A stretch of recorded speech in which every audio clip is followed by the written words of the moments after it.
Menteri Koordinator Bidang Politik dan Keamanan Menko Polkam Djamari Tjaniago menekankan pentingnya sinergi antara pemerintah dan media massa untuk menjaga stabilitas serta memajukan bangsa. Hal ini disampaikan Menko Polkam dalam acara silaturahmi media nasional di kantor Kemenko Polkam Rabu kemarin. Menko Polkam menyoroti maraknya penyebaran fitnah dan berita bohong yang dapat memecah belah masyarakat. Ia menegaskan kolaborasi strategis dengan media sangat krusial untuk meluruskan informasi yang menyimpang.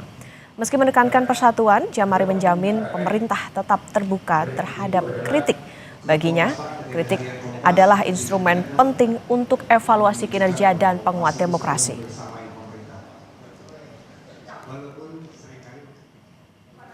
Tidak ada negara yang aman karena kritik. Tapi mungkin adalah karena hilangnya kemampuan mendengar dan takutnya melakukan kritik. Mungkin oleh karena itu maka kritik itu kita dibutuhkan supaya kita bisa berdiskusi, bisa memperbaiki.